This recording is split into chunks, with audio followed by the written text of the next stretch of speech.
Di video kali ini, saya akan mengupas tentang topik yang paling disukain tentang investasi, yaitu mengenai saham. Bagaimana saham bisa membuat banyak orang menjadi kaya dan ultra kaya. Sebelumnya, saya akan mengupas mengenai klasifikasi saham apa saja yang harus Anda pahami. Nah, yang pertama, saham bisa kita tinjau dari kualitas investasi. Yang kedua, saya juga akan mengupas mengenai saham ditinjau dari kondisi makroekonomi. Yang ketiga, saya akan mengupas dari sisi hak tagih atau klaim. Dan saya akan juga mengupas mengenai klasifikasi industri di dunia saham. Mari kita kupas satu persatu.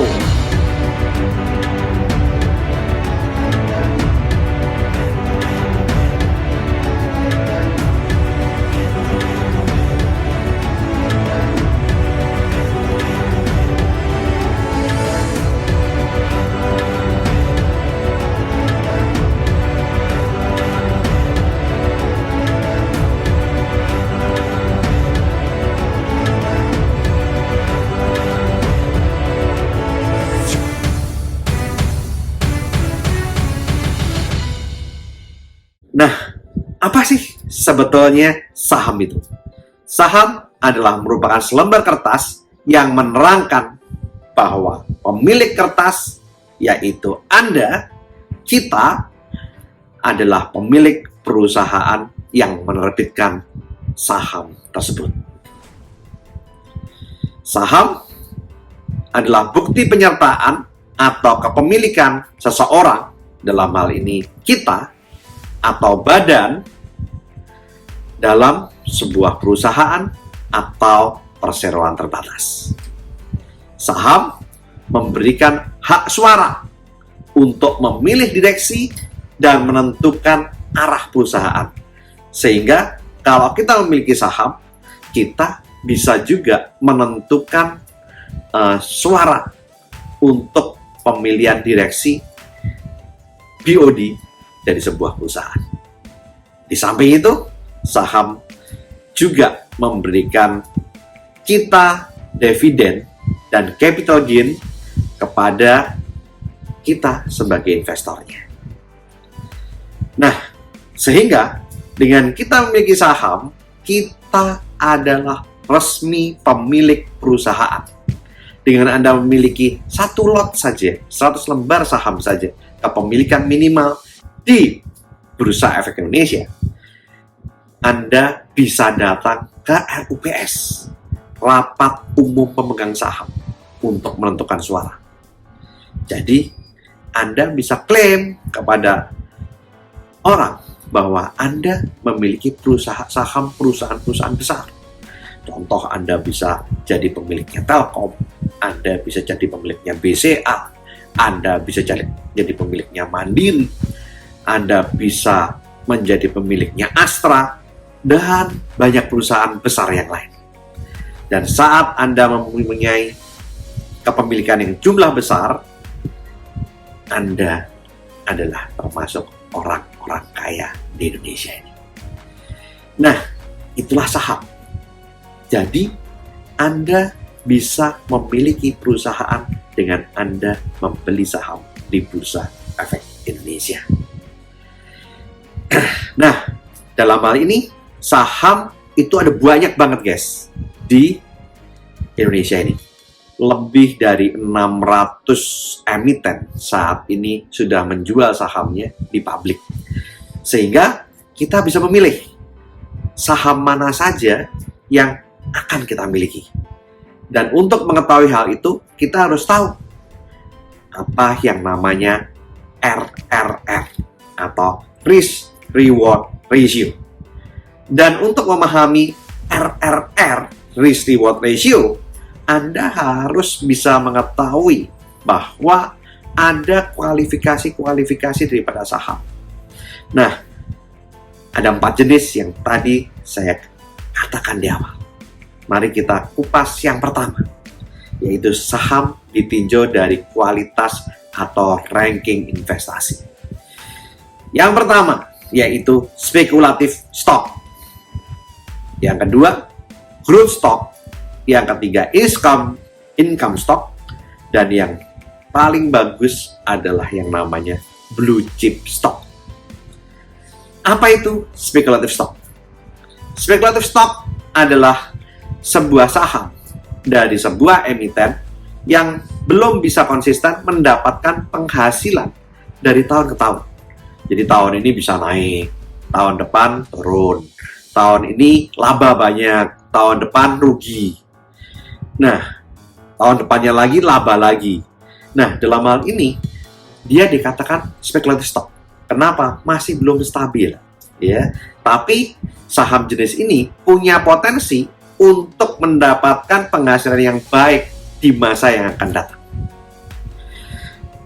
Ada juga emiten-emiten yang sebetulnya bagus, tapi belum teruji di market.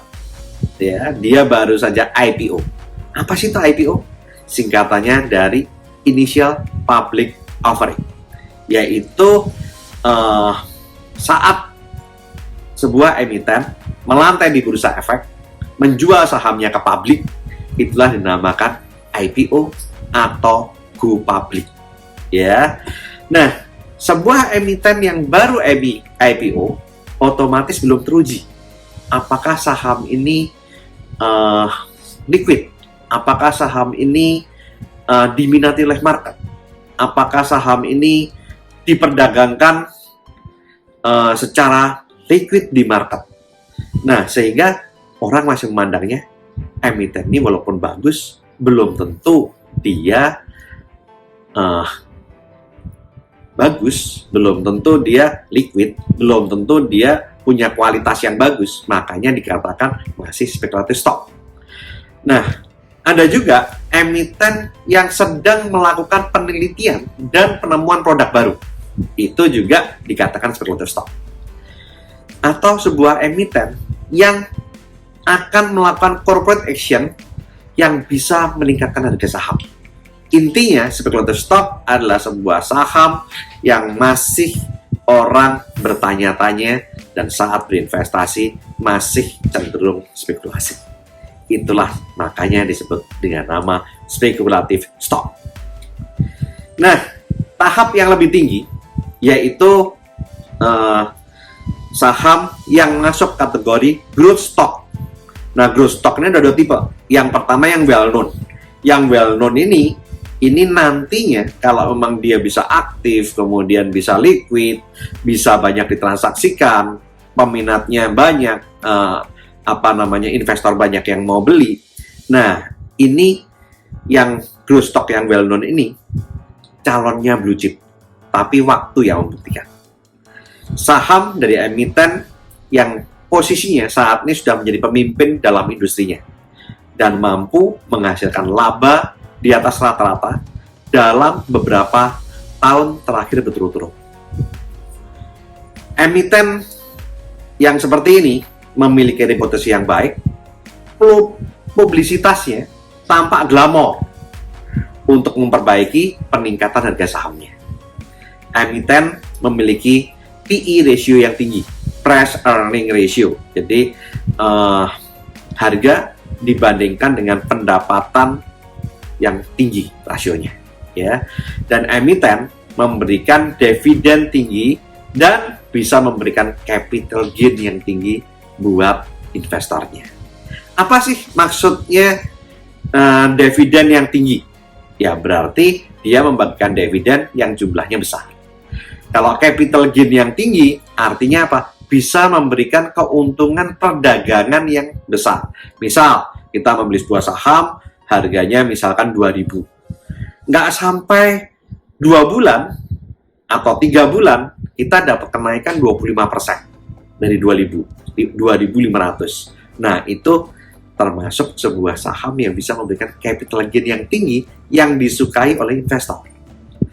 Nah, ada juga tipikal growth stock yang lain, tapi dikategorikan lesser known.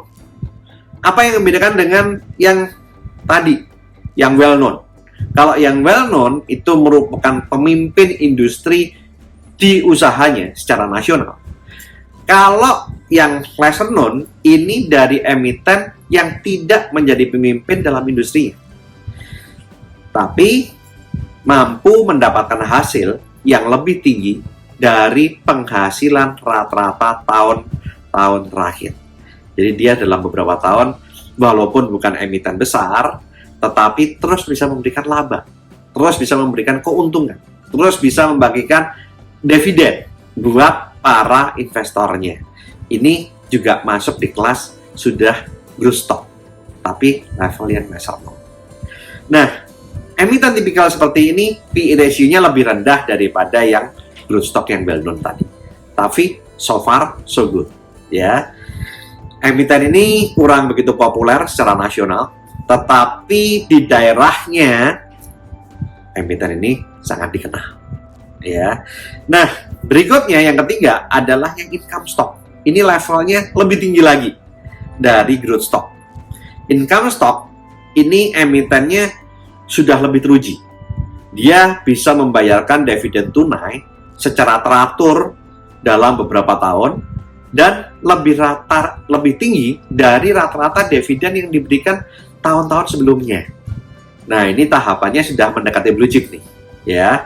Nah, emiten tidak suka menekan laba dan tidak mementingkan potensi pertumbuhan harga saham atau tingkat PE ratio-nya. Jadi dalam hal ini income stock sudah lebih tinggi daripada growth stock. Nah, tahapan yang tertinggi atau kualitas yang tertinggi yaitu blue chip stock, yaitu saham dengan kualitas atau ranking investasi yang tertinggi. Biasanya blue chip stock merupakan pemimpin dalam industrinya dan memiliki reputasi yang baik.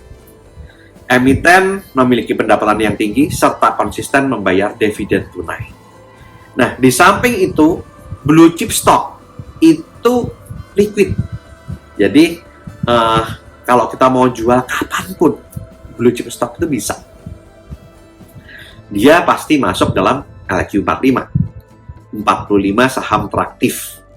Dia biasanya saat sudah mulai masuk ke blue chip, itu sudah masuk dalam pantauan MSCI, Morgan Stanley Capital Index. Nah, saham-saham kualitas seperti inilah saham-saham yang paling banyak diburu oleh investor. Kenapa? Karena sudah terbukti selama bertahun-tahun, kinerjanya semakin tahun semakin bagus, membagikan dividen terus-menerus, dan seringkali lebih tinggi dari tahun ke tahun, dan jumlah daripada DPS-nya, daftar pemegang sahamnya sudah puluhan ribu. Nah, sehingga kita bisa menjual kapanpun juga. Nah, bagi Anda yang baru pertama kali masuk di dunia saham, dan Anda belum tahu mana saham yang potensinya bagus atau tidak, mana yang bakal memberikan return yang tinggi, bagaimana memilih saham yang resikonya rendah. Nah, dalam hal ini, pilihan pertama yang saya sarankan adalah Anda investasi blue chip stock. Nah, sesuai dengan kapasitas Anda, sesuai dengan pengetahuan Anda, skill Anda boleh masuk ke yang lebih beresiko. Ya, memang di dunia saham, risk-reward ratio menyatakan bahwa semakin tinggi risikonya, maka semakin besar juga reward-nya, return-nya, untung capital gain yang bisa kita peroleh. Semakin saham itu semakin beresiko. Sebaiknya saham yang secara resiko rendah biasanya juga capital gain-nya lebih sedikit, tapi ya resikonya lebih rendah. Jadi mana yang Anda ingin investasikan? Bagi Anda yang pemula, saya sarankan Anda di blue chip stock. Tetapi kalau Anda sudah mulai mempunyai pengetahuan yang lebih, skill yang lebih, Anda boleh memberikan beberapa persentase bahkan ke arah yang spekulatif stock. Asal Anda tahu, spekulatif stock tersebut bukan betul-betul spekulasi, tapi Anda melihat perusahaan yang baru IPO, tetapi ke depannya kelihatannya akan bagus. Nah, itu boleh Anda investasikan dari awal. Oke? Nah, berikutnya kita akan membahas mengenai saham ditinjau dari kondisi makroekonomi. Yang pertama yaitu jenis saham yang cyclical stock. Cyclical stock ini adalah saham yang volatility harganya mengikuti pergerakan situasi ekonomi makro atau kondisi bisnis secara umum. Saat ekonomi makro mengalami ekspansi, mereka akan mendapatkan penghasilan yang tinggi, sehingga bisa memberikan dividen yang tinggi juga.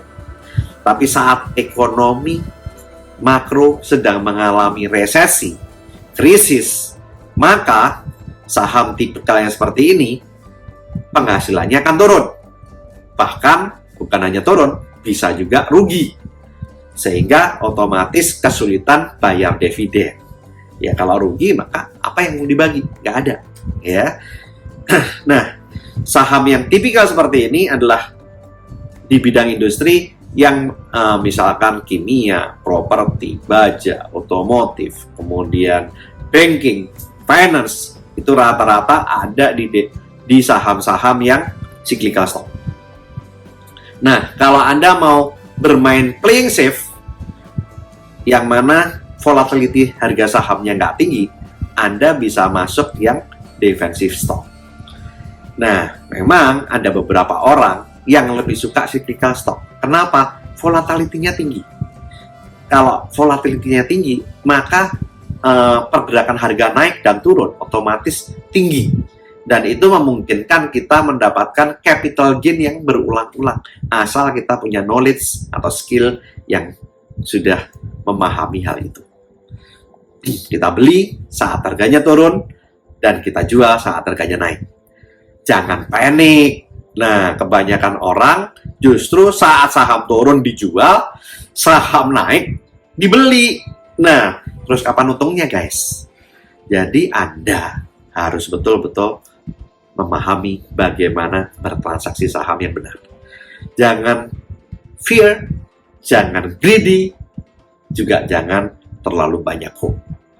Jangan sering-sering apa-apa takut, turun sedikit takut. Tapi pada saat harga naik, panic buying. Nah, serakahnya keluar, kepingin beli. Nah, saat turun ada juga yang takut, ada juga yang karena sudah nyangkut nih, terlalu berharap dengan saham yang nyangkut. Apalagi spekulatif stock. Harusnya pada saat harga yang turun dalam, kalau spekulatif stock, Anda harus punya yang namanya keberanian untuk melakukan cut loss. Tapi, ya, Anda pergerakan yang volatil itu ada dua arah. Kalau Anda bisa tenang, Anda bisa mengalahkan FGH Anda tadi, Anda bisa dapat capital gain yang bagus. Tapi kalau Anda yang belum menguasai dan banyak takutnya, lebih baik Anda pilih yang typical defensive stock. Typical yang defensive stock yaitu saham yang tidak terlalu terpengaruh dengan kondisi ekonomi makro ataupun situasi bisnis secara umum. Saat resesi, harga saham ini tetap bisa termaintain dengan baik, bisa tidak turun banyak, karena bisa memberikan dividen yang tinggi pada saat kondisi krisis, akibat kemampuan emitennya mendapatkan penghasilan yang bisa tinggi dalam kondisi krisis. Contoh, saham-saham industri yang benar-benar produknya dibutuhkan masyarakat dalam kondisi apapun, seperti industri sabun, kemudian mie instan ya, kemudian rokok. Nah, ini kan seringkali orang justru saat ya kondisi krisis banyak makan mie instan, justru rokoknya lebih banyak. Nah, itu membuat saham-saham tipikal seperti ini masuk dalam defensive stock. Ya. Nah, tipikal yang berikutnya yang kita tinjau yaitu dari hak tagih atau klaim. Ada yang namanya saham biasa atau dikatakan common stock. Saham-saham yang sering kali kita lakukan perdagangan di market itu adalah seringkali common stock. Nah, tapi ada juga tipikal saham preferred atau preference stock. Di Indonesia saham preferred ini kurang banyak, jenisnya kurang ada, ya. Nah, yang seringkali ada yaitu yang common stock atau saham biasa. Common stock memberikan investor hak untuk memilih dewan direksi perusahaan, seperti yang saya tadi bicarakan. memberikan suara dalam keputusan untuk mengubah kebijakan perusahaan. Common stock juga memberikan investor hak memperoleh dividen tunai ataupun dividen saham saat emiten membagi laba usaha. Nah, saham yang diperdagangkan di Bursa Efek Indonesia mayoritas adalah common stock. Sedangkan saham preference yaitu saham yang sering juga disebut sekuritas campuran atau hybrid security. Preference stock adalah surat utang tetapi tidak memiliki tanggal jatuh tempo dan mempunyai hak kepemilikan daripada investor. Nah, preference stock itu adalah gabungan antara obligasi dan saham sebenarnya. Preference stock itu memiliki jumlah dividen yang tetap. Jadi, sudah ada kontrak antara pembeli dan penjual yang menyatakan dividennya akan sekian. Jadi, walaupun perusahaan itu labanya lebih tinggi, tetap dividennya tetap. Tapi saat emiten itu dalam kondisi yang turun keuntungannya atau bahkan rugi, tetap preference stock bisa dapat dividen. Makanya dikatakan dividennya tetap. Nah, ada klaim atas laba dari aktiva sebelumnya, memiliki hak tebus dan dapat dipertukarkan dengan saham biasa. Nah, jika perusahaan pilot yang dibayar lebih dahulu apa? Yang pertama, utangnya dulu. Jadi kalau perusahaan pilot yang perlu dibayar pertama oleh perusahaan tersebut adalah obligasi dan surat utang yang lain. Kemudian yang kedua adalah preference stock. Yang ketiga adalah hak. Terakhir dalam hal ini seringkali adalah common stock, yaitu saham biasa. Nah, di Indonesia memang saham preference ini jarang. Tapi di Amerika saham preference ini seringkali diperjualbelikan, terutama dengan fund-fund besar. Seperti pada saat krisis ekonomi tahun 2008 di Amerika yang dikatakan krisis subprime mortgage, itu Warren Buffett banyak membeli saham-saham dengan kondisi preference stock seperti itu. Kalau Indonesia saat ini memang jarang, seringkali Indonesia adalah common stock. Nah,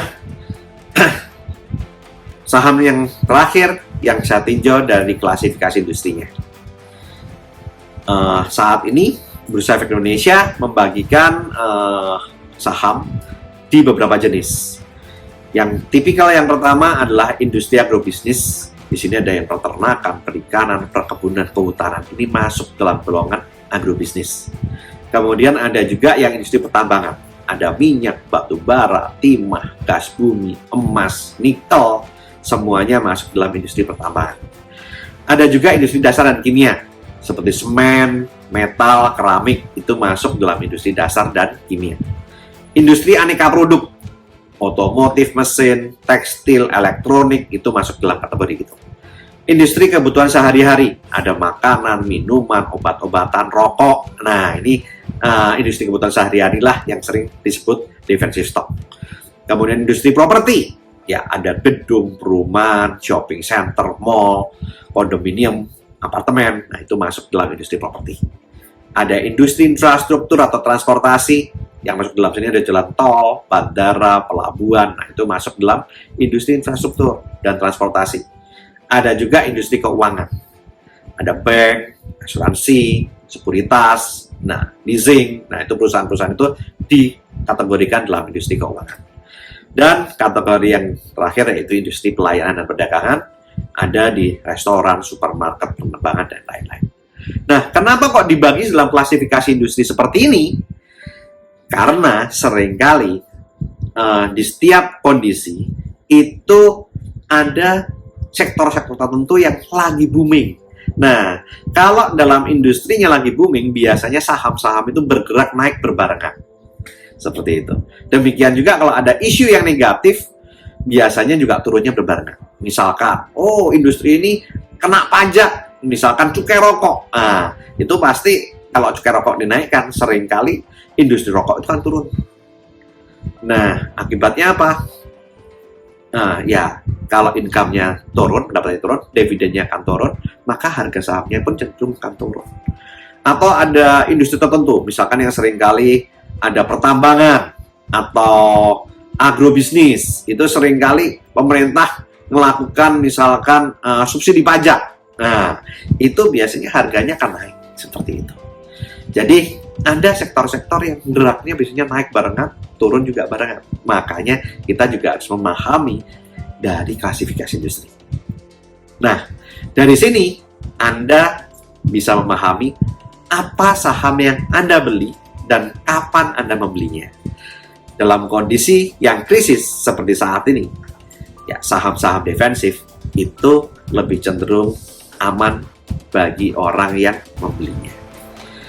So guys, pelajari dengan baik sebelum Anda berinvestasi. Dan ingat, lakukan saving, investing, protecting agar hidup Anda safe.